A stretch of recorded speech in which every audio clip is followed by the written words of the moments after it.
Welcome, ladies and gentlemen, to Rodeo Time, the podcast. Very special guest today. Hand me that book, Cole. The Lost Cowboy. Don't worry, we found him. Jake, good to have you in the house. Rodeo Time warehouse. Cole, have you read this book? Yep. Cole's read this book, and I have not yet. So I'm still trying to finish The Old Man and the Sea. Mm-hmm. I started it in 8th grade, and I'm working my way through it. I found it on audiobook, though. Oh, really? So that's helping me speed that up. Yep. This one is next. Well, he's still working on the audiobook, right? Yeah, the audiobook, it should be out in a couple months, actually. So yeah. We're working on it. It's getting close to being done. The guy doing it is Devin Riley, which he was 93 points on Killer Bee in Tucson a few years back, and that was actually the guy. I was listening to Rocker's podcast, and he talked about there was a YouTube video that he learned a bunch on how to set up his rigging and his glove and everything. That was Devin that made that video. And so he's no longer riding anymore. He had some health issues, but he's cranking through it, so it should be out pretty quick. You were listening to our podcast with Rocker? Mm-hmm. Attaboy. Hell yeah. 93 on Killer Bee. That's not kind of doing it. No. You know what I mean? Like you don't accidentally ride that one. No. That's like, how many people have been 90 on Killer Bee? Like 5? I wouldn't know. But less than 10. Not a lot. Less than 10. Yeah. Dang. Well, that's cool.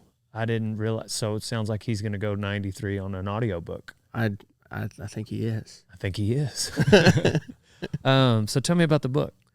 Yeah, it's a memoir. It's just kind of a collection of a bunch of short stories. The things that I saw all over the world. I spent 4 years cowboying on 6 different continents and just trying to take in the culture and learn how everybody else does things. And so towards the end of that kind of journey, I sat down and I started writing, and I'd write 1,000 words a day. That was my goal. And so because of that, it kind of ended. Most of the stories are about that length. So they're just a bunch of 1,000-word stories. You can read them in 5-10 minutes and set it down, or just crack through the whole thing if you want. But it's just experiences, things I saw all over the world. Tell me about the beginning of that journey. Did you set out to do that, or did it one thing lead to another? I did not. So I'd always wanted to go to Australia, and I was there was a gal doing the study abroad program. I went to the University of Wyoming, and she was there too, and we had some classes together. And I just half jokingly but kind of serious asked her, "Could you get me some work over there? I'd love to go over there and see how they do stuff." I want to see that country. Yeah. Before all the bankers and lawyers get to it. There you go. Yeah, so she, at first she kind of told me no. She said, all you Americans ask that, and then if I stick my neck out for you and you don't actually go. Which, in retrospect, now having been a bunch of places myself, that is pretty true. A lot of people ask, can you hook me up here or there? And I'm pretty hesitant to give my contacts to people because most people don't actually go through with it. Yes. So, anyway, she finally, I convinced her. She gave me her brother's email, and he was running a mustering crew over there, which does just cleaning up wild cattle, basically. The place we were on was a big Aboriginal community, so similar to an Indian reservation here. And we went over there, and I just spent 4 months living out of a bedroll, catching wild bulls. And then I was still in college at that point, so that was over the summer break. And then I came back, finished college, took off to Argentina, and I just wanted to learn Spanish. I didn't know any Spanish whatsoever, so I looked for countries where they speak Spanish, but also there's a lot of ranch work available. So at that time, Mexico seemed a little bit too scary to just jump into. So I ended up in Argentina and further away, but much less crime and stuff down there. It's I love Argentina, but it wasn't until I got back from there that my little brother said, that's 3 out of the 6 possible continents now. So why not go for the rest? And it wasn't until that point, probably a year and a half into doing this kind of stuff, that then it became a goal to get all of them besides Antarctica. That was kind of my assumption, because it's a unique accomplishment. So I was saying, like, I bet he landed 2 or 3 and then was like, yeah, maybe there's a couple more I could get. Yeah. Yep. So how did you get number 4?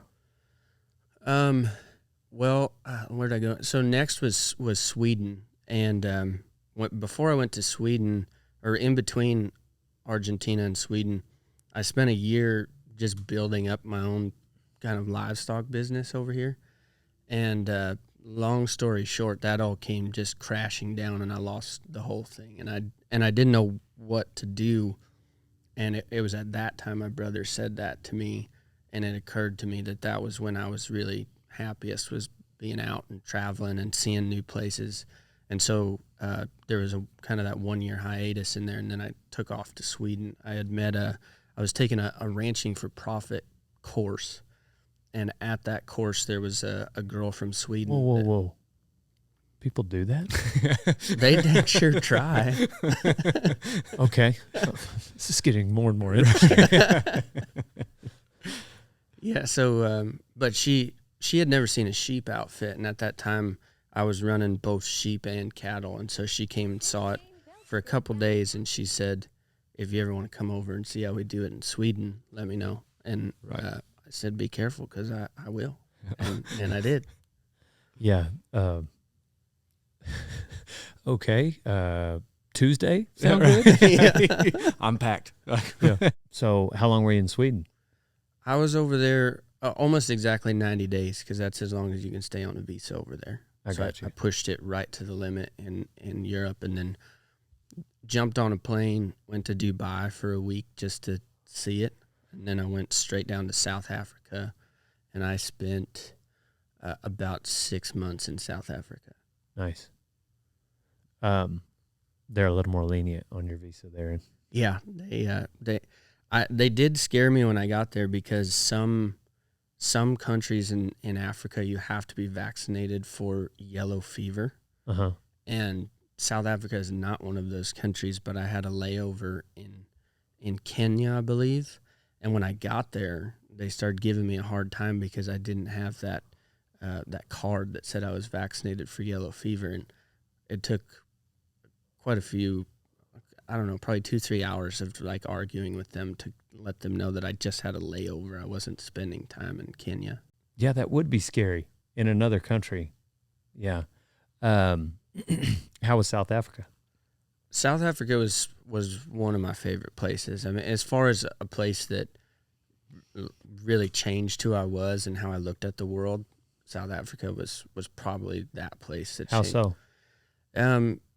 It was just a soul-shaking place, because I had seen, I mean, in Argentina there's a lot of poor people there, but not like African poor. I mean, that was a different experience for me, but they were also probably the happiest people that I had ever been around, but had nothing. I mean, I would drive my work truck. I'd drive this Land Cruiser to work every day when I was there. And on the days, if I timed it right, I could pick up about 20 of these like 5-year-old kids that were, had I not picked them up, they're walking 5 miles to school, 5 miles back every day in these like really hot, crappy uniforms that they have to have for school.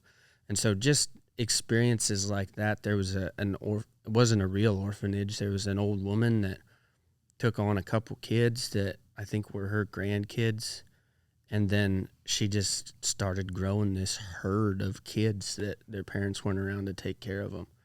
And so when I went over there, I brought them a bunch of stuff when I went, and just clothes and things that came from the secondhand store. But I had 2 carry-on bags, and I've never needed that much stuff in my life. So my second carry-on, I just brought over stuff for those kids, soccer balls and all that. And but that place was just like, life is cheap. You see a lot of violence, a lot of people dying. People, they don't they don't really take care of themselves because they can't afford to, but also they're very okay with the fact that every day could be their last. They're incredibly present in their daily life because they don't make 40-year plans and have IRAs and retirements and things like that. They don't think about that. I mean, they're worried about today. We're worried about tomorrow.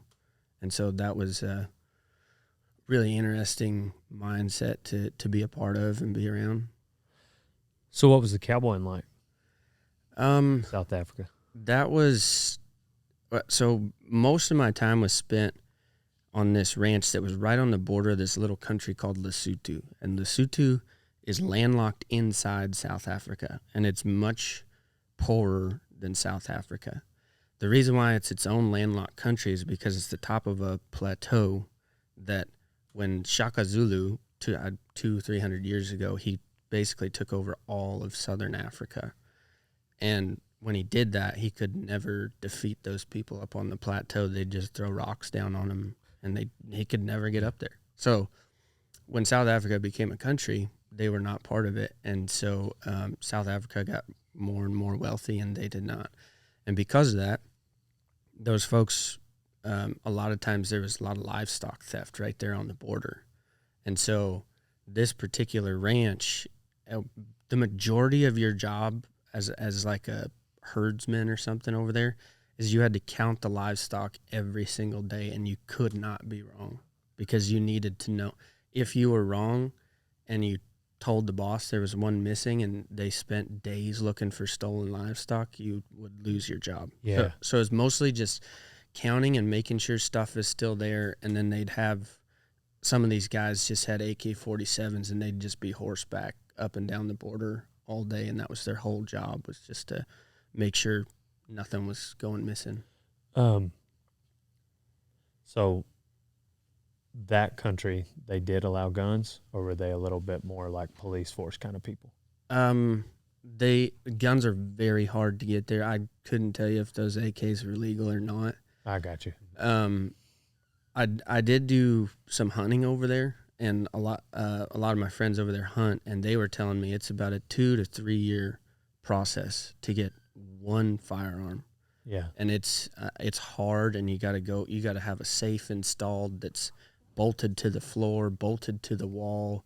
Your gun cannot ever be out of that safe unless you're actively hunting with it.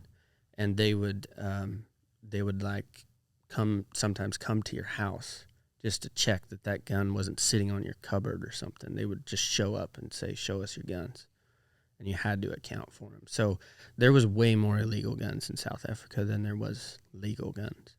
Dang. Yeah. That's different. Yeah. So what about down to number 6, huh? Yeah, I ended up going to Mexico because I felt a little better about traveling once I had been to all those other places, and that was pretty sketchy. I mean, everywhere I went besides Europe was pretty dangerous, and I would not recommend people going there. But they, in Mexico, the drugs and everything happening right there at the border. I mean, it was serious, and it was every day that you were reminded that it was going on. And probably the scariest thing was I ended up stuck. I wasn't a part of it, but I ended up in the middle of a gunfight happening in the street down there, and I didn't even realize it was a gunfight. I thought it was kids lighting off fireworks or something. It wasn't until I got home that my boss's mother, she was just terrified when I got back, and I was, what's wrong? What's going on? She said, "You don't hear this gunfight going on outside in the street?" Yeah. And so I had to lay there below the windowsill because those are all like kind of concrete houses, so you're fairly safe inside there. So I just laid on the floor, and she told me to lay there until I didn't hear any more gunshots, so I didn't catch a stray bullet coming through the window. That next morning, I started writing this book. Yeah. I started, or at least journaling, and write, because that particular experience made me realize I don't want to take this stuff to the grave with me, and it's a very real possibility that I could. So I should at least start putting it down somewhere. And I never actually intended to write a book. I just wanted it somewhere that maybe somebody could do something with it one day. Right. Definitely. So why not number 7? After that, I went to Mongolia and rode reindeer over there, and turns out there's no cattle in Antarctica, and so I'm not really sure how to get number 7 done. Yeah, that'd be some good pioneering footage. It would. I think there's 2 native plant species in Antarctica, and that is the only native things down there. Right. So you got to pack it all down yourself. Did you video any of it? The video that I do have from it is just kind of iPhone footage stuff. I don't have any really good footage of it. But yeah, it was in Argentina and Australia. Well, actually, Australia had a GoPro, and there is a video on YouTube that I put together. It's pretty bad footage, but it's wild. I mean, How'd they catch bulls down there? Yeah. So there was a few different ways you could do it, but the most common way was we had either bull buggies or 4-wheelers, and those things were armor plated with big bumpers, and you just kind of like a cop car would pit a car and spin it out. They would do that with the 4-wheelers and knock them over, and then just kind of park right up against their belly so they couldn't get up. And then you'd strap their feet together and winch them up onto a truck, or if there wasn't a truck coming, we just had these big, long, thick cotton ropes that we'd tie them up to a tree and come back and get them later. That was the easiest and safest way. We also would pull them down on foot or also on motorcycles. We would, if you rode up on their right side while they're running, you'd grab a hold of their tail and wrap the brush once around your hand, and then you just accelerate with your right hand and turn off to the right a little bit to avoid their horns, and that would just kind of skitter them around, and they'd spin out and tip over, hopefully. Then you just had to dump your dirt bike as fast as you could and jump on top of them and get them tied up. Yeah. So it was, we would also just, I mean, really the name of the game was just blowing them out and just running them until they were ready to fight. Yeah. And once they would fight you on foot, if you just kind of stepped around them and pulled on their tails back and forth, I mean, it was kind of a fight, but you could tip them over that way too and tie them up. Listening to you talk about it, I'd kind of rather rope them, huh? Yeah. Yeah. Right? I mean, like, is that how you feel, having done it both ways? I think it would be safer. The amount of ground that we covered down there, you would have to have a whole truck full of horses, right? Because you got to run them down first, and then it was. I think total we had 6 million acres that we were covering. So just to get to the next bull Yeah. would be the part where horses would make it hard. Yep. Yeah. Exactly. So they, and also they don't have saddle horns down there. I mean they ride those stock saddles, which so they don't really rope anything down there, anyways. Does anybody? There's plenty of rodeo cowboys down there that team rope, just like up here, calf rope. But as far as like traditional stockmanship in Australia, I don't think they really ever roped anything. Yeah, the footage that you're talking about, I think that's on your YouTube. Yeah, yeah, and it's I remember reading it, and it's plenty wild just to read, but then to see it, it was like, oh no. Like you're talking about those whatever bulls down there. It's like you could flick a dime at them and they'd knock it out of the air with their horns. Yeah, the bang tangs. Yeah, bang tangs. Yeah, and they're Asian water buffalo is what they are.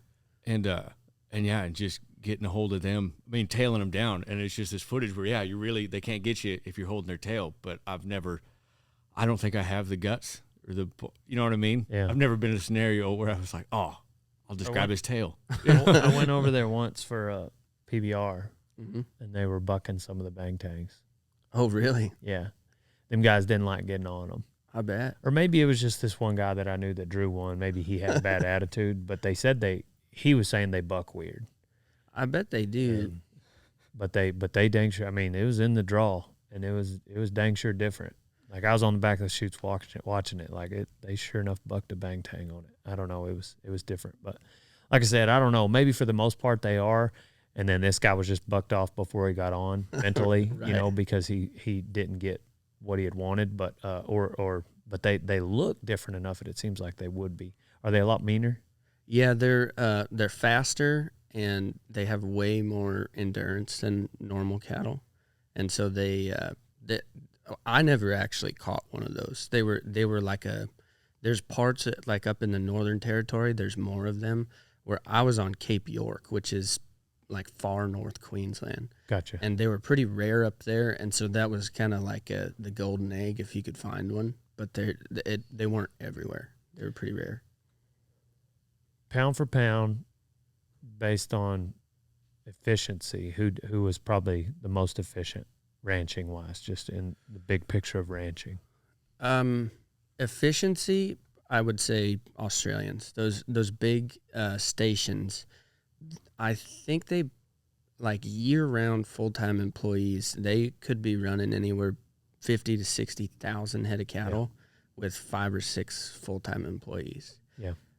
But so that we were on a mustering crew, and so rather than having a bunch of employees there all the time looking after those cattle, we would just come in and specialize in catching them, cleaning them off.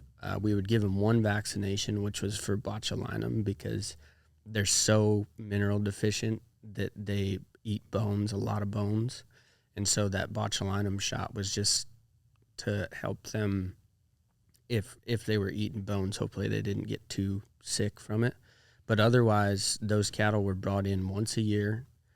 We could run 1,000, 2,000 head through and sort the calves off. And the only way they didn't have number tags, nothing like that. So you didn't have records of anything. So the boss would just sit at the front and watch them come by one at a time, and he would just say wet and dry. And if there was a dry cow in there, even if she had weaned her calf the week before, there's no way of knowing. And so for the sake of efficiency, if she doesn't have a bag, she's gone. Yeah. And so we would do 1,000 to 2,000 every day for 3 months. Damn. Where did you ranch here in the States? Mostly in Wyoming. That's home to me. So my grandpa has a place up there, and it's absolutely he's more of a cattleman than cowboy. We raise high altitude bulls, low PAP score bulls, and that's what we kind of do on that place. But it's way up high. The ranch is at 7,200 feet at the bottom, but most of the summer pastures are a lot higher than that. So we have to have special cattle that can handle that high altitude. A lot horseback or no? Yeah, probably 50-50. You can't Really? gather those mountain pastures without horses. I can only imagine. Yeah, but that's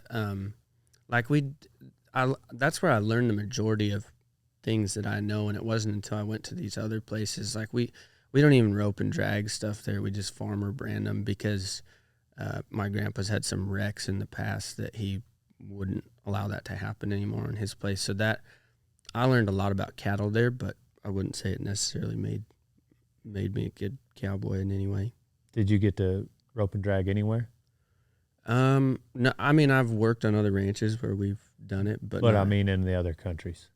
Oh, no, I don't think anybody else does that. I mean, I roped some colts in Mongolia. We did rope colts and brand them over there. But like Australia, we used a table to brand everything, and it was not the same as tables here. It was unbelievable how fast we could do that over there. 3 guys, we could get probably 300 or 400 calves branded with just 3 guys in a morning.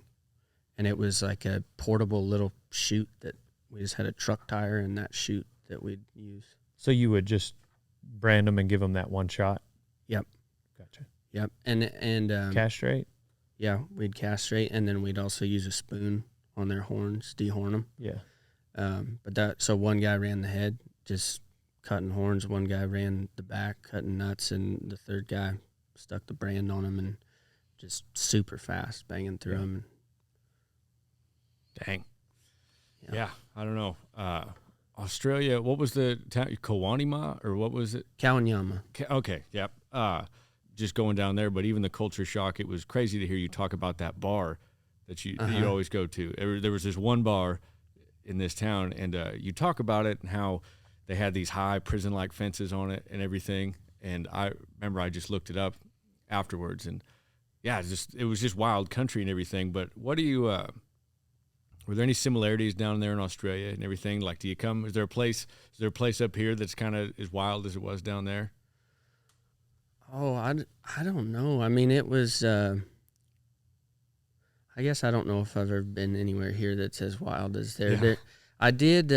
I spent last summer or 2 summers ago. I was up in Alaska for 2 or 3 weeks and worked. As far as I know, that was the biggest cattle outfit in Alaska. Yeah. And they had this idea that they were going to there's all this free land up there. And so if you can graze it, you can use it. Right. So their idea was to just drive cattle around all summer and get free grass out of it. But so I went up there as like a guinea pig tester there's a handful of us that went, but I mean, there's grizzlies everywhere and moose. And I mean, that was about as wild as I've ever seen in the U.S., but I still don't think they're still just pretty gentle Angus Did it work? cattle. I don't think it did. No, I mean, we went out and They scattered too much in the night? I don't know that they ever got to where they ever actually tried. When I was up there, what we were trying to do was find a route that we knew, a big enough loop that had grass and water the whole way, that you could even try it. And some of those folks up there, I didn't have a GPS. I assumed they did. They did not. And we went out there and just assumed there'd be water everywhere, and there wasn't. So our saving grace, we were out there 2-3 days, no water, and it finally rained hard. And so us and the horses were just drinking out of puddles, ended up saving us getting back to the main road. But it was... How many head were y'all driving around? The plan was, I think, 300 head, and that was a big outfit for Alaska because there's no sale barns, there's no like major slaughterhouses, so you own that whole thing start to finish. I mean, you got to sell every bit of that beef yourself. You can sell it to supermarkets and stuff like that, but it's not like here where you just raise a bunch of calves and drop them at the sale barn and you're done. I mean, that was a very 300 head was max that they could get that done with up there. I guess if they could be efficient, they get to capture all that profit. Mm-hmm. You know, if they could make it work. How many of y'all were driving them around? There was on that was 4 or 5 of us. It was just me and a bunch of girls. That a couple girls from down here. No wonder you kept getting lost. Jeez. Of course they didn't have a GPS. Gonna be a couple days out here. Sorry, bad joke. I'm sure they were nice. But they were really good with horses, too. Better than me. Yeah, absolutely. Speaking of horsemanship, tell us about, because I read it, so you ended up in Mongolia, and we just kind of breezed, and I'm not trying to spoil the book at all, but you're gathering reindeer on a reindeer. Mm-hmm. Sam the reindeer. Oh, yeah, we glossed over that. Yeah. Yeah. Let's come back to that. Sam the reindeer said he was like the biggest, strongest one out of the bunch. Dude, how do you even, what's the saddle like on a reindeer? They had to make the reindeer saddles a little bit smaller, but they were the same idea as their horse saddles. Didn't quite have the wither. No, they didn't. And all they were was just two. I guess they were probably like 1x6s, and then just some bent rebar on it, front and back, and that was the frame, like right. the tree of the saddle. And then some of them had a leather pad on top of it, but it was. You didn't use no leather pad though. No. It was just sitting straight on the bars of the saddle. Yeah. That's cowboy right there. It's something. It looked like a pack frame that you'd use for packing. Right. Is essentially what they were. But Dang. yeah, they were, and actually not all of them, but it was pretty cool. They would take like willow branches or whatever their version of a willow is, and they would heat them up. I think they'd boil them, and then they'd bend that wood into the shape of a stirrup. Oh. And so it was all one piece of wood, Right. but it was just, it still had bark on it. It Right. was just a willow branch, basically. Surely you got a picture of this, huh? Yeah. Because, I mean, yeah, we'd like to see it, but also you got to show your kids one day, look, I worked for Santa. Right. I broke all of his reindeer. Yeah. That Rudolph was a mean. Man, that's wild. So then what'd you, like, did you just kind of have a halter and stuff on their head? Yeah, it was mostly kind of like a throat latch. It didn't go around their nose, but it would go from their horns down around their throat. Yeah, how do you get that bridle up around all the horns? That's what I mean. It just stayed on there. It was a piece of cloth, because that cloth also, every family had their own kind of design, and so that was also kind of their brand. So it would stay on there all the time. They'd tie these reindeer up at night, so they never took their halters off, or whatever you'd call them. Gotcha. But they were nothing too crazy to ride. You just kind of haul their head around. Right. They couldn't even really trot. Yeah. I mean, it was pretty slow going. Like just a fast, smooth walk is what it seems how like. big were they? What'd they weigh that they could carry humans? I bet I was riding the big bull, and I bet he was like 450. Oh, he Probably. wasn't gelded? Most of them were, Really? but I got the big one because but I ain't a big guy, but by Mongolian standards, I was bigger than most people. So if you were any bigger than me, I don't think those reindeer could pack you around. Gotcha. So yeah, but almost everything over there was Donnie, your gelded. mom's out. She can't ride a reindeer. You're in, though. Yeah, you can handle it. I think Mongolia sounds like a great place. Yeah. So what's it? I know on the cover of your book, it's obviously you riding a bucking reindeer. Mm-hmm. What's a bucking reindeer like? Do they try to get you with their antlers? Like, No, surely they buck a little. I don't. Never had one buck with me. I watched a couple get trained, and they just run off. Really, they don't try and throw you off. But Do they round pin them and do some groundwork and? no, they just because they're handled from the day they're born, so they're all halter broke, and so you can just swing up onto them and see what happens. I mean, you could really muscle one down on the ground if it really started getting crazy. yeah. But That's an interesting. Just Birdman, just like, all right, get down on the ground. All right, Boone, lay down. I've had enough. Yeah, I'm picturing like bringing in reindeers, 2-year-olds, and everybody's cracking them out. Like, all right, boys, pick your mounts. they would do that with horses too, though. Like if one started, those Mongolian guys, if they were not happy with how a horse was acting, they would just get off and flat throw them down like they were bulldogging a steer. They'd stick their leg in between their front two legs. I got a picture of this, but we had a pack horse that had never been packed before. And I don't know if it ever had anything on it before. And it was pretty wild, and they could not get these paniards or whatever you call them on this horse. And finally, one of the Mongolian brothers we were with, he just stuck his leg in there and tripped that sucker down, and they just packed him on the ground and then let him stand back up. Dang. How long were you there? I was there for, I think, about 3 months. Yeah. Did any of these places pay you? Yeah, I got paid in Australia because I had a working holiday visa. Australia is pretty cool in that way that it's one of the few countries where you can get that one time, and I think you got to be under 30 or under 35, and you can stay in Australia for a year, and you can get paid, and that's actually they call them backpackers down there, but that's a big part of their workforce is Americans, Canadians, and a lot of Europeans. Why do you have to be under 30? But the idea is that you get to experience the country and travel around and work, but you can't stay anywhere for longer than 3 months is their rule. So they don't want 40-year-olds to experience the country. No, you're over the hill, buddy. I don't know. Weird. I just know that was their rule. Is that Whoa. 50? Yeah. I mean, shouldn't you be picking out a plot right now? You really want to travel? You get the hell out of here. How do you old bastard? Whoa. Yeah. 50. I mean, what are they getting married at 10 over there? What's the deal? What about when you were in Argentina, them Jinteadas Gauchos or whatever, like their rodeo when them bucking horses? Did you get to be around that? I didn't get to see that. I did watch some guys break a horse out on the range, and it was kind of like that, but I never did actually get to see them like snub them up to a post. And, right. And I've only seen videos of that.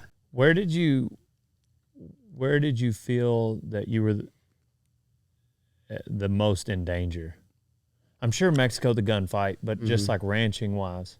Probably Australia. That was the most kind of brushes with, it was like a daily thing that somebody would get pretty bad hurt on our crew. So there was snakes everywhere. Then they don't buzz at you like they do here. So they don't buzz here anymore either. Yeah. Well, when I went there, I asked those guys. I said, I kind of know what to do with a rattlesnake bite, but what about these snakes? Oh, you're saying they didn't even got rattles. Right. Gotcha. And I knew they were more venomous than rattlesnakes. So they weren't, I thought they were joking at first. This is day one. And they said, just roll up a cigarette and go sit in the shade. And you got about 15 minutes. There's nobody going to come get you or anything. So they said it's a 50-50. Either it was a false bite, right, and you're fine, or if they did stick it in you, then you're dead. There's nothing we can do about it. Were there people that they knew that had happened to? I heard stories. Nobody on our crew ever got bit by a venomous snake, luckily. But it seemed like everybody over there knew somebody that had been bit like that. But I didn't understand how long it took to get to the hospital there, because I did come off of a colt towards the end of my time over there, and it knocked me out when I hit the ground. And I knew I had a concussion just from rodeo, and I knew exactly what that tastes like in my mouth. And I was just gonna get back on my horse, and the boss is like, "Mate, you're shaking like a dog shitting razor blades. You ain't getting back on. You got to go to the hospital." So we landed one of our little 2-seater choppers, and I think they flew me an hour back to just the stock camp, and then it was like another probably an hour or more in the car to get to this little Aboriginal clinic, which they had nothing there but Tylenol and ice packs, really. It was just to help, maybe stabilize you. And they said, yeah, it's just a concussion. You'll be fine. Just don't hit your head anymore for a while. But if this was worse, we'd have to call you a plane, and it'd probably be another 3-4 hours to get you to Cairns. Yeah. So we were way out there. Yeah. One of you guys probably know this better, and I don't want to offend Australians, so I don't like to ask them. Yeah. But somebody told me a long time ago that Australia was kind of founded on, where did those people come from? They're criminals. Yeah. Criminals. Right. From Europe. Yeah, from Europe. It was they were all felons that they sent over there to colonize it. When was that? Oh, I don't know, probably 200 years ago. Pretty like good that. while. Yeah. Yeah. And the Aboriginals were already there. They were already there, yeah. Right. Yeah. That's what I thought. And some of that culture is still kind of around with some of the communities. Yeah. The unfortunate part was they all got pushed out of the places that they were most valuable, the coast and everything, where they were living off fish and everything. So way out in the middle of nowhere, they have all these Aboriginal communities where the Australian government has just given them some land back, like a reservation. Yeah. And but it's usually not a nice part of Australia. They've been pushed completely out of all of that. Kind of like our Indians. Yeah, with very Oklahoma. similar. But it down there, the interesting part was it wasn't that. I can't remember how long ago it was, but Australia was segregated a lot longer than the United States was. Really? And it was that blew my mind because I never read about that in a book or anything. I didn't know, but I think it hasn't been too long that they're back integrated into culture, but still most Aboriginal folks are living out in these just really poor reservations. That's crappy. Yeah, it was, and a lot of them have lost their languages. The elders, some of the elders can speak it. Every one of these tribes has a different language, and it's not being passed on. So yeah, I never met I don't think I met anybody under like 45 down there that could speak their native tongue. It was all just English from there on out. So probably within our lifetime, those languages will all be lost. I enjoyed my time over there. It did seem like a humongous spread out country, which is it's got its challenges. Like if you get a concussion on a colt, but I'm sure there's a lot of pluses to it as well. Oh yeah, yeah. What's the relationship with it? Like authority down there? Like you talk about buying them sly beers. Is that what you call them? Sly grog. Sly grog. Yeah. So just because alcohol is heavily regulated down there, so you can either go to the one place like that one bar with the prison fences, or you buy sly grog, from the guy going down the road. Mm-hmm. But it sounds like as remote as you are in those camps, I mean, what's your chances you are going to run into a cop or a government guy? Yeah, I think there was only a handful of cops that we still had to go into a small town to pick up any kind of supplies. Right. And that's where you'd run into them. But yeah, it wasn't too, I mean, there was all kinds of weird rules. Like pit bulls are illegal down there, but every one of the dogs we had for Don't catching hate that. bulls. Yeah. And they would check you. I mean, if they saw a pit bull hanging off the side of your truck, they'd stop you and ask you, and everybody had they were all pit bulls, but they all had different excuses for whatever they were that wasn't a pit bull. It's a mixed breed or something. Yeah. He's a mutt. Some kind of terrier or something. Yeah. And so, but I mean, they would check your car there was a guy that got caught while I was down there with just like a shooter. And it was, I don't remember what it was, $500 or something for having that shooter behind the seat of his pickup. Yeah. So they, but there wasn't a lot. It wasn't like a daily thing that we worried about. It was only in town. Because that's what it's just in hearing you talk about it, especially hearing guys. I mean, and just anywhere, there's places where it's, pass whatever laws you want. When you're out at camp, like there's ain't nothing out there. Far from the reaches of civilization. If U.S. is freedom level 10, what's Australia? Probably a 7. Really? Out at what about them other countries? What about Mongolia and Sweden and? Mongolia is a 10, 11. Oh, really? Yeah. There's no fences, no private land, no. And you can have guns? I think you can have whatever you want. Really? Yeah. I don't know that they're readily available like they are here, but we'll just take some over there. Yeah, I think you can. I mean, they all have tons of old Soviet surplus rifles and stuff. AKs and SKSs. Hell of a deal. Yeah, you can go, if you want to buy, they call them a gare or like a yurt. A lot of people call them a yurt here. It's just like a canvas tent. And if you want to buy one of them, they're $5,000 or $6,000. You can just go live wherever you want in Mongolia. You just go set it up. Nobody can tell you ride to leave. Ride your reindeer. Reindeer. No horses? Oh, they got a lot of horses. The reindeer people were like a specific tribe in the north, but I got you. There was more horses in Mongolia than anywhere else I've ever been.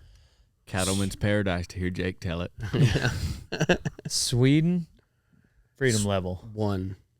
Really? Yes. That was the worst part about Sweden, I think, is just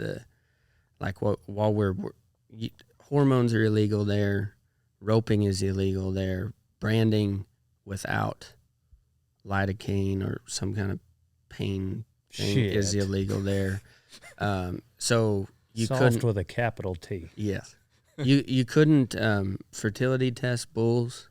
That was animal cruelty. So we'd go buy. Are you bulls. allowed to cuss? I don't know. You might have to ask your mother and find out. I don't know. I don't know. Mom, can I cuss? Right. Nope. Dang. Yeah, they the EU had vets on staff that could show up at any time, and when they showed up, you had to stop whatever you were doing and do whatever they asked of you. So it would happen all the time there, where they would show up, and the people I worked for weren't entirely sure if I was even allowed to be working for them. So when those people showed up, they told me go find something to do for the rest of the day till they leave. But what would happen is they would just pick a bunch of cows and say, we want all those in these working facilities. And they're going to sit here all day, and we're going to put a tarp out, and we're going to pick 5 random heifers or whatever it was. And they're going to stand on that tarp until all 5 of them piss. Then we're going to test all of that piss for hormones. And nobody's leaving until that's done. And so you would just stop everything you had to do that day to get that done. Do people really I disagree with the government regulating the hormones that much, but it sounds like it's enough of a pain in the ass. Do people really even use them over there? No, I don't know where you'd even buy them because they're illegal. So you can't sync up cattle. So AIing is, if you want to ride on them for a month and just pull heats, you can AI that way. But you can't collect bulls, so buying semen has to be shipped in from out of the country. Why can't you sync them up? Because you need the cedars and hormones and stuff to get those cattle synced. So I didn't know if it was maybe because of the anyway. Damn. Yeah. So Sweden was really soft, but that was their own kind of set of problems. Are they super woke? Yeah, kind of. The farmers over there are obviously a little different than the general public, but yeah, it was a pretty, I guess, woke folks over there. Dang, that's sad. Argentina freedom level. Probably, maybe like a 4 or 5. You could really get lost out there and be away from people if you wanted to, but there's the thing about Argentina that was crazy is one place I worked on, the government came in, this was 10 or 15 years before I was there, but they came in and told these people, this land is now protected by the government and you can no longer graze it. And so they had to sell out all their cattle. They still own the land, but they could not graze it. So they sold all their cattle. And it was 3 or 4 years until there was kind of a regime change that they were allowed to start grazing it again. Dang. So if it, at the right times in Argentina, it's great, but that can always happen down there where somebody comes in and says, you're done doing this because their government is incredibly corrupt. South Africa, I think you could, I don't know, probably 5 or 6 also. That, again, out on the farms and ranches, you were pretty far away from anything. But there was a good friend of mine was telling me, he's a veterinarian, and he bought a small ranch of his own when I was down there. And there was all this talk about there's a communist party down there that's starting to gain a lot of traction in government. And their big thing is they want to take back all this land from white folks and redistribute it back to black folks and not pay anybody for taking it. So he was seriously concerned that there was a possibility they could come just take his ranch and say, sorry, you're out. And he would not be paid for any of it, and he'd have to just go find somewhere else to live, which that hasn't happened yet. It did happen in Zimbabwe. Almost the exact same thing happened in Zimbabwe 20 years ago or 30 years, whenever Joseph Mugabe was in power down there. So hasn't happened in South Africa, but it's still a very real There's a lot of possibility. violence to those ranchers. Oh, yes. Yeah, when I was down there was, they call them the farm murders, and mobs would just show up in the middle of the night, kill old people, kids. They didn't care. They'd come. There was a lot of murders happening when I was down there. Mexico freedom level? Maybe a 3. The government was not going to do anything to you down there, but there are way more powerful people down there that will, and they come check in on you. And if you own a gun, you don't have to tell the government, but you do have to tell the cartel, and they need to know what it is, where it is. Same as Africa, kind of. That's kind of their governing body. Dang. Man, got it pretty good over here. Yeah, it's pretty dang nice here. How do you keep up? I mean, obviously you're well traveled and everything. How do you keep up on world events now? Do you find are you you're more in tune with, seems like, the rest of the world than most people would be? Do you still check in on those places, or? I do talk to the people in all those places and just check in with them every once in a while. I personally, I don't really watch the news ever, right? Just because it's pretty hard to get any kind of good read on what's going on. But I'd talk to those people, and they'll tell me just wild stuff. Right. Every time I check in, something crazy's happened down there. So, right, man. If you weren't here, where would you go? All things considered. If I was going to live outside the U.S., I'd probably live in Argentina. But I mean, there's a pretty strong case for Mongolia too. At least in the summertime, Mongolia in the wintertime is brutal. It's, I mean, Wyoming gets cold. We'll get -40, -60 up there, but they get that same stuff over there, and they're living in canvas tents. Yeah. So it's pretty hardcore in the wintertime in Mongolia. So I don't know if I'd want to live there all the time. But Argentina, I just really liked the people, the culture down there. It is a little scary that you could have the government could take your land at any point. So that would be the one hold up. But the culture, that was one of my favorite cultures, was Argentina. Is that where all those Nazis went? Yeah. Yep. After? Did you run into any potential former Nazis? I don't. Maybe. I did go to a little German town up. I can't remember. Bariloche is what it's called, and it's just a tourist attraction now. It's like a little Germany up in the mountains. When I was down there, I had not heard that before, that the Nazis ran off and hid there. So once I told my brother, he's way more of a World War II buff, and he said, "Oh, so you actually went to one of those Nazi encampments?" And I had no idea, but I'm sure that's what that was. Yeah. I mean, it was a tourist place when I was there, but surely the people that started that town were escaped Nazis. Damn. Tim Kennedy and everything, he went down there looking for him. Oh, that's right. Yeah. Yeah. And it's just crazy. Like, you just find you'll be going through the countryside and everything, and all of a sudden, it's just white people speaking German. Yep. Fluently. Mm-hmm. Yeah. He was over there for 2 years hunting. Yeah. Yeah. Yeah, I think I listened to his podcast that you did with him, and that was, I didn't realize they were still actively hunting Nazis down there. I thought it was a thing of the past until that.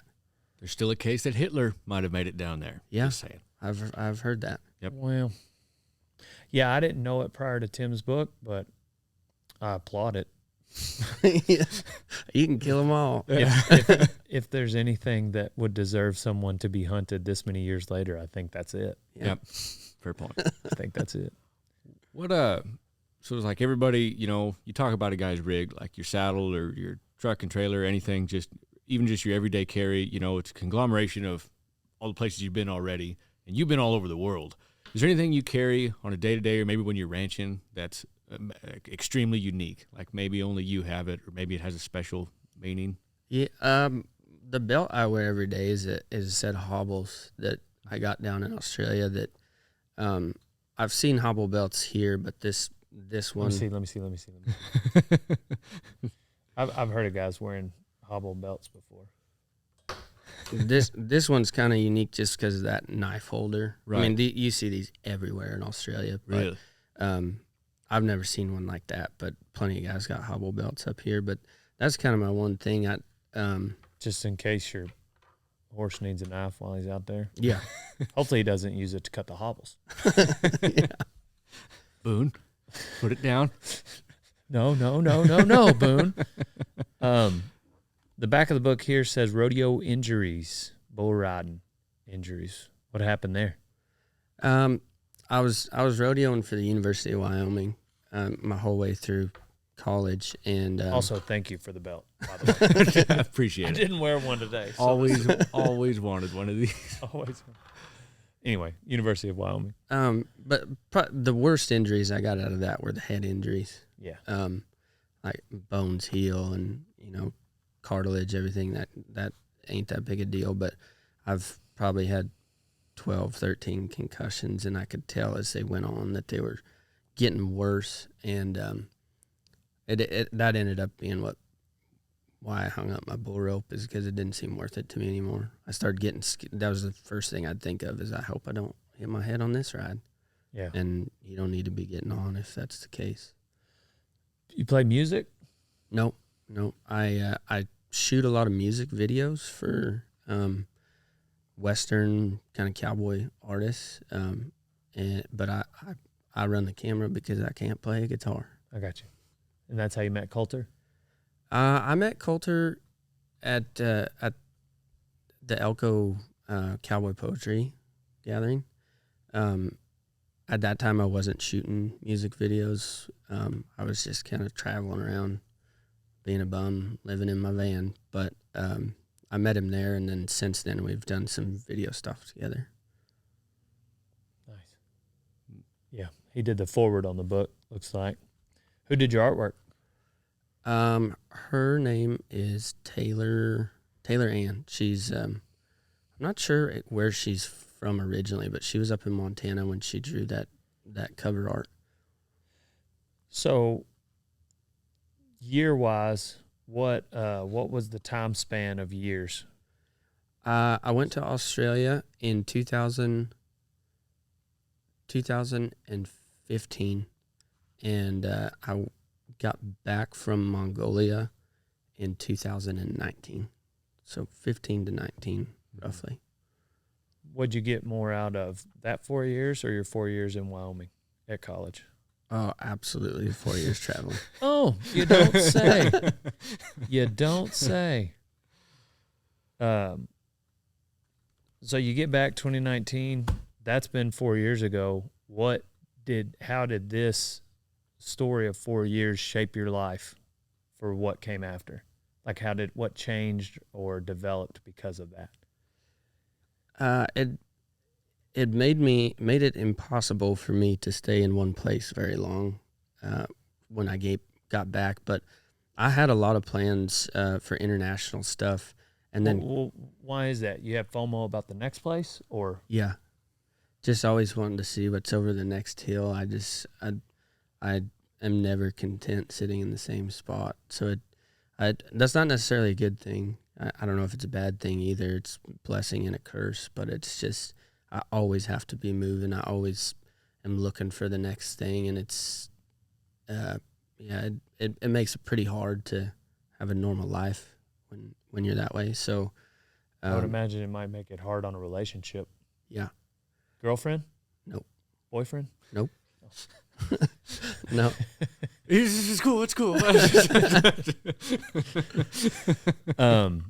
So that's been 8 years since the beginning of that. Yes, I can do math. Yeah. Have you had a girlfriend at any point in those 8 years? Yeah. I had a girlfriend at the kind of the beginning of this year. But I guess I'm just wondering if the travel like affected any of those relationships. Yeah, especially when I was traveling internationally, it wasn't happening. There was no way. But that, yeah, I think it's understandable. Like, nobody wants to be with a tumbleweed because you never know when I'm coming or going, and I don't even know. And they're kind of like, they'll stick you and kind of prickly. Dead. They're pretty dead. Dead. Yeah. Not exactly growing. Ouch. Man, what would be like, we usually save this for the end of the podcast, but I feel like it'll be longer than one line. What would be like the life lesson you took away from the whole experience? Like if you had to wrap it up in like one sentence or two sentences. I think it would be that everybody is ranchers, at least in the way they do things. Everybody is just doing the best they can with what they've got, trying to make a living off the land, and that those problems come in different forms for everybody. Mm-hmm. But that's true in South Texas and North Montana too. I mean, everybody has a very different set of obstacles, just as much as a guy ranching in Mexico or a guy ranching in Mongolia. It's all, everybody's just doing the best with what they've got.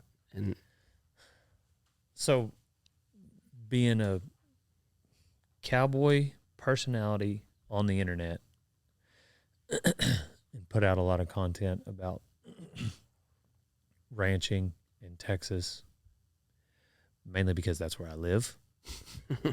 I get a lot of people that the way they talk to me about, there's like this certain slant on how the way that they ranch is superior to the way we do around here. So it gets a little annoying hearing it so often. Like, we better, like, no kidding, the other day, like, why don't you come out here to Pennsylvania? We'll show you how to cowboy. You know what I mean? Yeah. And I just kind of roll my eyes at it. I get it so often from all over, really more the country. I don't hear it from Australia. I hear it from people in Australia. But were there people like that on each continent? Or were more people just kind of like, oh, that's cool, y'all do it like that. This is how we do it here. Let me hear how you do it. Like, what was the vibe like? Well, I made a point to not, I don't know that I taught a whole lot of people. Oh, yeah. In other I figured countries. you probably would be humble about it. Yeah. Because you're the visitor. Yeah, exactly. Yeah. Oh, I don't see you going to 6 different continents going, okay, this is how it's really done. I've saddled my fair share of reindeer. Yeah. Anyways, continue. I just. Some places were more curious about how we did stuff here, but I wouldn't bring that up until somebody asked. Yeah. And even then, I don't know that I visited any places and I said, this is how we do it, even when they asked, and then they changed the way they did it, because I don't know that that actually would have worked. Yeah. No, I guess more just like the way people approach me on the internet via, and usually if they're going to say stuff like that, they're kind of the of the internet anyway. Yeah. I guess I wonder if you're going all to these new places, if there was ever like an attitude of like, oh, we'll show you, like, this is how it's really supposed to be done. You're from U.S., you don't know anything. I don't know. I mean, Australia was a little bit that way, but I think that was less of proving that they were doing it better, and it was more of a personal thing. Like, they wanted to see me struggle and eventually succeed, but they put me specifically in a lot of bad spots just to see what would happen. I got you. Like that. Like in a fun way, or sometimes not so fun? Sometimes not so fun. I mean, that colt, and make no mistake, I'm not a great horseman or a great cowboy. I just happened to have fallen off good broke horses in some pretty exotic places. But that made people think like, oh, you can ride anything, or if something needs to be roped, that ought to be you doing it. And I'm not particularly good at any of that stuff. So in Australia, like that colt I came off was something that I learned a lot riding that horse, but he'd been ridden twice before. I don't know if I was really the guy that should have been teaching him anything. And some of it was more just kind of jokingly, but the consequences were serious. Like there was in Australia, those guys that were riding 4-wheelers, they had big bumpers. You could hit anything with them. So if you were riding through like a grove of trees and not paying attention, they had these really tall, skinny trees that were only probably 2-3 inches at the base. And if they hit those hard enough, they could hit you they could drop it on you horseback 30 feet away. So if you weren't paying attention, they would dump a tree on your head, which was all funny when your horse just spooked and everybody was fine. But there was also times where people got pretty hurt by coming off their horse or a branch cutting them open. But the other countries didn't have quite that attitude towards you? I don't think so, no. See, that's the exact scenario I'm thinking. Like, some of these places, like when they invite me out, like, I get the vibe from some of these conversations, and I can only think of like 3 or 4 in particular. But like they're inviting me out. People invite me out to hang out with me because they enjoy my videos. Mm-hmm. But some people invite me out because they want to see me fail. Yeah. Oh yeah. You know, and they want to show me that what they're doing is superior to what I'm doing. Right. And I guess I bring that on myself with the personality I have in some of our videos and some of the ways that we make jokes. And some people don't get those jokes. Right. And it makes them mad. Yeah. Which is hilarious because that means they are the person that we are. Yeah, exactly. Making fun of. But anyhow, that's refreshing to hear. Yeah. That like I would be genuinely, I mean, like just welcoming someone, for instance, here from Mongolia that was recently riding reindeer. I don't know. That's just, I feel like, wow, let me hear about your world. Right, exactly. I'll show you my world. Yeah. And let's visit. But yeah, I see what you mean. Like I personally don't think I would go to a situation like that prepared to teach them either. Mm-hmm. You know, it's obviously, I mean, it's a different continent. Right. Just like in Australia, like there's species of snakes down here that we didn't know existed. Right. And they all can kill you. So there's 4 snakes that'll kill you in North America. How many of them down there would kill you?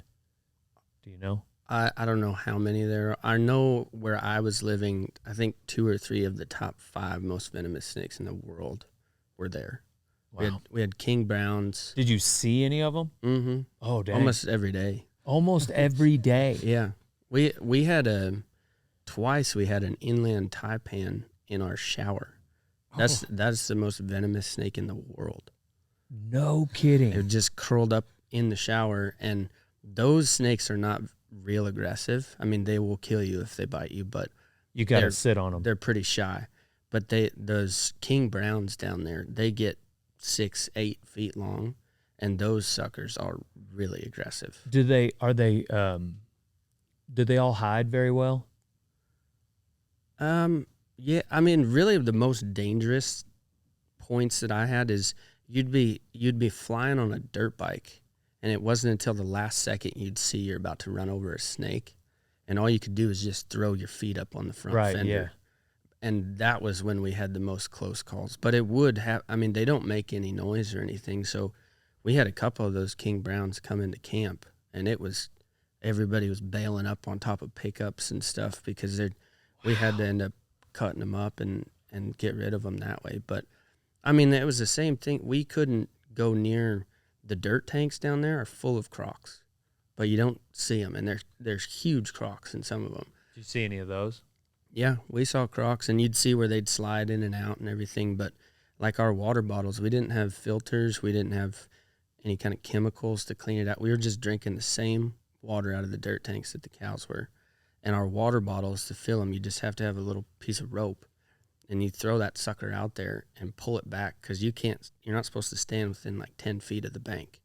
So you're watering your horse, you just get off, throw your reins up, let him walk to the water because you don't want to be sitting on him when he gets snapped by a croc. And we did have yearlings get snapped, drug under. I mean, it would be a whack. Did you see it? Yeah, they pull them in, and then 30 seconds, there's a bunch of swirling water and blood, and then 30 seconds later, it's just calm, like nothing ever happened. So you could not, I mean, we'd go out fishing, and you'd have to stand You saw a yearling calf get pulled underwater by a crocodile? Yeah. Dude, I'm gonna have a hard time sleeping tonight. Like, I don't want to go down by my tank now. Dude, imagine sending your horse to get water. Watch him get snapped. And then just, there was your saddle, there was everything. I mean, surely there's times where maybe there's a finger off of the tank and it's obviously like maybe not a croc there. You'd go over there. But sometimes you got like a full-on body of water, no place but to walk up to it. Or it's like that all the time. It was, I never put my feet in water in Australia. Right. I never got that close to it because they told me and it would happen like if you're walking up over like if there's a little hill that you can't see the backside of it and it's sloping down to a tank, I watched it happen to my friend Chuck. He walked right up to the edge, not paying attention. And as soon as he peeked, that 2 feet in front of him was a 10-foot croc. And that sucker wheeled around and jumped in the water and nothing happened. Thankfully. But I mean, he He had to change his britches after It probably that. scared the croc as much as it's. Yeah. Yeah, got you. And then there's bull sharks too. I mean, even if you were not in a dirt tank, but you're on some of those rivers, same thing. The first week I was there, we went out fishing, and I hooked a lure kind of hanging over a branch that was hanging over, and they told me I had to go get it off the tree because we didn't have very many, and it's so far into town. And I thought they were serious. And as soon as I started walking down there, they're like, "Man, do not go close to the water." And I said, "Oh yeah, crocs, I forgot." And he said, "No, the bull sharks will get you way faster than the crocs will. Do not go close to that water." So that lure stayed there. Damn. I can't imagine. We went out to the beach and we were catching crabs in just the shallow pools. And one of the guys I worked with, we used baling wire and made little like kind of spears to get these crabs with. And he took his stick thing that he had and just whipped something at me. And I thought it was like a wet Walmart bag or something that had just washed up on the beach. And I just stepped aside at the last second, not really thinking about it. And when it hit, it was a box jellyfish. Those are the most deadly jellyfish in the world. Damn. And it was just laying that like had washed up on the beach, and he just threw that at me, assuming I was going to move, but I almost didn't. Yeah, whenever we were on the coast, whenever we went over there, and we do not go in the water. No. Yeah. Oh, dang. So it made you appreciate the whole thing. Made you appreciate the U.S. Was there any time that you had, like, did you ever almost? You don't seem like a confrontational guy, but did you ever almost get in a fight? It just seems like going across all those personalities. Yeah. Well, I got robbed in Argentina. I got robbed in. Like mugged? Yeah. Well, in Argentina, that guy just broke in. I was asleep in a hostel, and he busted into the lockbox that I had and stole all of my cash, all my cards, everything that I had. Thankfully left my passport, but he stole everything. But then he went and bought a bunch of coke with it and came back 2 days later after he'd been on a 2-day bender, and came back, and he was accusing me and one of the other people in that room of stealing his phone charger. And he had taken $800 US cash from me and was pissed about his phone charger. And so when he came back, I was going to kill that guy. But the staff there like got him thrown out and everything, and that nothing happened there. I had some guys kind of, I don't know, that they were trying to pull something in Rome. I was at like a kind of a bar thing in Rome, and I walked down to the end of the block and was walking back, and these two local guys came up, and one of them put his arm around me, and he was trying to be funny, and he said, let me show you this trick. Let me show you a trick. And as I'm taking a step, I was just trying to ignore him. He stuck his leg in between mine as I separated him to take a step. And at that point, like, wrestling kind of kicked in, because I could feel he was trying to pull me off my center of balance.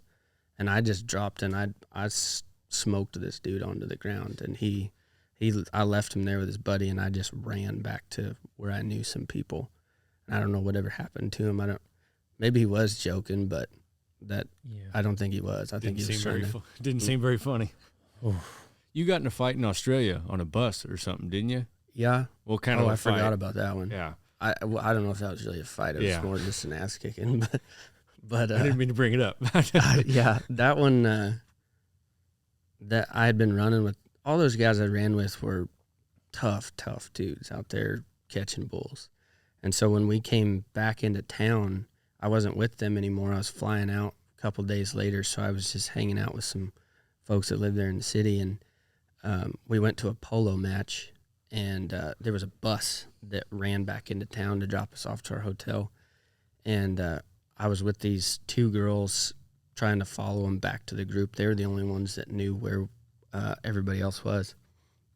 I had no cell phone, no nothing. And the two girls went to get off the bus, and they're telling me, hurry, you don't want to get stuck on the bus. As soon as they walked past this big dude, he stepped up in between me and those two girls and stopped me. And I thought he was trying to keep me from getting off the bus. I don't know exactly what he was actually doing. And I looked at him and I said, I bet you think you're a real tough, don't you? And he was. He picked me up and slammed me down on the bus on the floor, and my ear caught a bolt sticking out of the bus seat and tore it open. And then him and then 2 or 3 of his buddies just went to pounding on me, and a bunch of people on the bus pushed them off, and the driver closed the door real fast and sped away. But then at that point, I'm just bleeding everywhere with bumps all over my head, and I don't know where I am. I don't have a phone. Those girls are at that bus stop, and I don't know where the next one is. So I wandered around that town almost all night, just bleeding everywhere, trying to find out where they had gone. And it was pure luck that I walked in front of the hotel, and one of those girls' boyfriends was outside smoking a cigarette and saw me. Otherwise, I would have just walked around that town until they found me. Damn. And then, so I know we keep telling stories about Australia, but there's so many good. It's a large portion of the book. It's the beginning, but also you had to escape some wild dogs. Oh yeah, had to climb up a pole or something. Yeah, yeah. So I went with some of my friends into town, and I didn't have a phone, and so they said you can use our phone. Facebook was the only way I was communicating with people back home while I was down there. And so I just wanted to check Messenger and see if anybody had talked to me. And so they said, you just stay right here with the phone, and we'll be back in like 10 minutes. And they just left me. And it's dark in this little Aboriginal town. And this little dog is walking down the street towards me. And this is a weird thing that I never thought about this before. But if you go to a place where you are the minority, and dogs have never seen like a white person before, they are instantly scared of you or want to attack you. I saw that in Africa, saw that in Australia. So this particular time, this dog walks up and it started getting close, so I just kind of made a noise or shooed it away. As soon as it did that, that sucker started barking at me. And when he started barking, every dog in town started barking, and they just started coming out of the woodworks, out of backyards. And so I was standing next to a light pole, and it was all I could do to just scramble up that thing a few feet so they couldn't get me. And finally my friends come back, and they thought it was hilarious, but there's 20 or 30 dogs underneath me trying to bite me. And so they pulled up, and Dude, if they'd have got you down, you'd have been dead. Well, yeah, if they would have pulled me down. And so they're like, hurry up, get in. It was a flatbed pickup. So they pulled up somewhat close. And so I dropped and just started swinging and kicking and just jumping through these dogs. And I went to go bail on the flatbed, and those guys, thinking it was funny, took off driving about as fast as I could run. And so I did eventually get on, but it tore up my pants and stuff, those dogs pulling at my legs. And yeah, well, I didn't think it was very funny. They did that. That's another one of those. I don't think it's funny right now. I'm glad Cole likes it. Just in the book, it makes me want to like empty a clip on some dogs, dude. Yeah.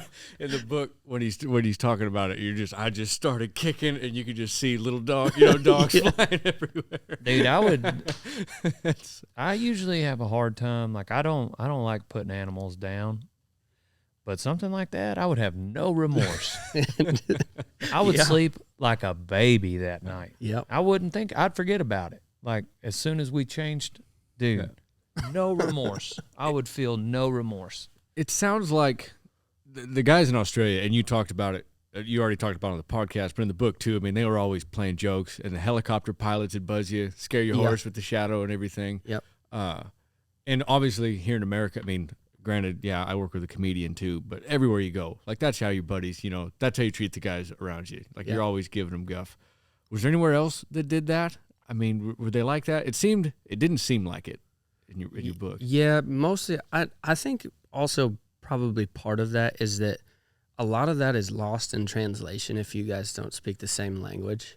So people can still, I mean, there was still some joking around and stuff, but I think there was more of that in Australia because that was the only place I went where we could clearly understand each other. Right. In Argentina, my Spanish was okay. In Mexico, my Spanish was much better. But even in those places, there was a little bit of ribbon, but it was never, not like Australia. Yeah. But, I mean, I don't know that would have happened in the city, though. I mean, like, those guys were total kind of outlaw, outcasts. Like, they were not allowed in town. That's why they were doing the job they were doing. So they were pretty rough dudes. Dang. They're the ones that got them 200 years ago genetics and still. Yeah. Yeah, and they, we went to, what was the name of that town? Cloncurry. I went there with a couple guys that were they rode bulls and broncs, and they were entered in that rodeo, and they ended up getting into a big fight with the cops. Like, they fought a bunch of cops, and we got handed notices that we were not allowed back in Cloncurry ever again. They went to jail. I did not, but I had to sleep on the police station steps and wait for him to get out. And then they told us, do not ever let us catch you in this town again. So that was not a first for them, and that was why they lived out there in the middle of nowhere. Dang. Interesting. Yep. Are there, so we always talk about, and obviously DB, like interns, we're always traveling around going somewhere. And when it comes to cowboy etiquette, DB's, like, he just worded it, but, he follows the strictest cowboy etiquette because no matter what, that'll keep you out of trouble the most, Mm-hmm. Don't ride in front of people, shut gates, that sort of thing. What about, was there any cowboy etiquette maybe from America that translated well in all those other countries, or maybe, it showed up again and again? Yeah. I mean, I think that, I don't know if people take it as serious in other places, but you still dang sure don't ride in front of people. Right.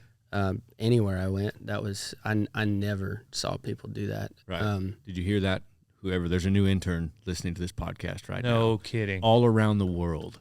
Don't ride in front of people. If we're all standing in a semicircle and you need to go forward, you go behind the circle to get to your destination. Yeah, and the gate thing too. I mean, the places where there was gates. Right. Not, a lot of the places I was didn't have a lot of fences or gates, but that was pretty serious too. Like if the last guy's shutting the gates, everybody waits on him to get on their horse. Yeah. Or reindeer. Or your reindeer. Not if you're on a dirt bike though, Australians do not wait for you. You better just get that sucker kicked up and catch up. But and then I think also it goes a long way everywhere you go to be kind of humble and grateful for just being there. Right. I mean, I don't think that if you're visiting somewhere and there's a job that needs to be done, I don't think that you need to be asked to do that. Right. Just get up and go do it. I mean, if it's something you're capable of and understand. Yeah. Like just take out the trash in a camp. Yeah. Stuff like that like you're a guest, you're not from there, and a lot of times those people are doing you a solid by even letting you be there. Yeah, you're probably slowing things down a little bit. Yeah, absolutely. As a general rule of thumb. Yeah. I'm sure there's instances where you were more helpful than the average tourist. Yeah. Like somebody that comes in wanting to experience it, you can probably ride a lot better than just random people that show up. Right.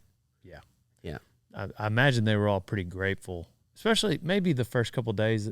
I could see people being skeptical, but I imagine after a couple of days they realize, like, okay, this guy's, like you said, humble. He's willing to work, and he's going to be a good hand. You get settled in, there would probably be a little bit of an attitude change, right, by the host. Yeah, and there was one particular. I don't know if I talked about this in the book, but this was probably one of the best lessons I ever learned. When I was in Australia, pretty early on, but the guy I worked for was a hard dude to work for. Yeah. I mean, he was, he could be pretty mean at times, or just say nothing, and you knew you were in big trouble. Like, for example, getting dumped off that colt, they told me don't ride motorbikes or horses for the next 2-3 weeks, and I went back and told him that, and he said, well, you can pack your shit because what are you going to do around here? We got to cook. So you're getting back on that same horse in the morning. Yeah. So, I mean, he was just kind of a tough dude, but there was one time where a bunch of yearlings, took off out of the bunch, and they would go hunt the brush and try and get away sometimes. And this day I was riding a pretty old, slow horse, and they took off. Everybody saw it. I was whipping and spurring for all I was worth. I was nowhere even close to being able to turn them back, and they got to the brush. And as soon as they got into the brush, I pulled up, and I figured they're gone. There's nothing I can do about that. And he rode up, and he was like, man, if you're going to work here, you cannot quit on yourself. You cannot quit on your horse. You cannot quit on us like that. Now what are we going to do? Those cattle are going to be mavericks for the next year, maybe 10, because they just learned that they could just run off and you need to go after them. And I felt terrible that day because of that. And so when I did get dumped off a colt, it was the exact same situation, and I was whipping and spurring harder than I should have been, and that's why I got dumped. Exact same thing, trying to turn some bulls back into the bunch. Dang. I know that feeling. Yeah. Yeah. I think anybody who works cows does, especially learning like that. But that's a solid lesson. Yeah, and that was my first time really around like really wild cattle like that. Right. Back home, nothing's trying to take off into the brush and quit. Right. Yeah, I mean, they've been gathered out of those pastures for 40 years. They know exactly where they're going. Nothing's too crazy. And so that, like having stuff just all of a sudden, boom, you got 10 of them running the opposite direction. I'd never seen that. So it was a good learning experience. Yeah. I could see how, like, in your mind with your history of dealing with cattle, like you're just like, all right, this is over. It's time for me to stop. But then when he gives you that speech, it's more of like, you don't be a quitter. Yeah. And I could see how that would humble you, because it's like you're not failing at a task is one thing, but not trying hard enough. Yeah, exactly. It's completely different. Yep. Yeah. Yeah. So that was early. So I'm sure you're still talking about it now. So obviously you learned a lesson that day. Did that carry over to other situations on the other continents where it kind of kept you out of trouble, or was he really one of the only hard asses? He was probably the only real hard ass, but there was that same guy. There was a time where I got up and we were out of our bedrolls before the sun was up, and you were ready to go. And if you did not want anybody waiting on you, and there was one particular morning where nature called, and I had to run off into the bushes with a shovel and take care of business, and I came back and everybody was waiting on me. And he said, you shit on your time because you're working for me, and now we're all waiting for you. Do not ever let that happen again. So after that, I was up an hour earlier than everybody else. It never again happened, but because of that, then I would get up before everybody else every morning, and then that turned into a lot of the guys on the crew being terrified to oversleep, and it became my job to go around and make sure everybody was awake. And that just doing stuff like that gained me a lot of friends. I mean, people appreciate little things like that. Where was it the most lax? Probably in Mongolia. I didn't really have a boss while I was over there. I wasn't answering to anybody, but also stuff just gets done whenever it gets done over there. That they everybody's so independent that there wasn't a whole lot of team stuff happening there, where it was just kind of like, you do your thing, I'll do my thing. So people were pretty chill and easygoing over there. Once I get done with Old Man in the Sea, I'm gonna have to crack this one open. Sweet. What other podcasts have you been on lately to talk about this book? I did Converse Cowboy. I did one with Danger Dan. I don't know if he's out of like Weatherford area. That's more of like a biker podcast. He's a long distance motorcycle rider.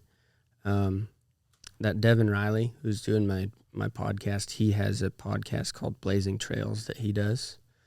What else have I done? I did Colt Wrangler radio show in Austin. Uncle Joe hasn't called yet. No, not yet.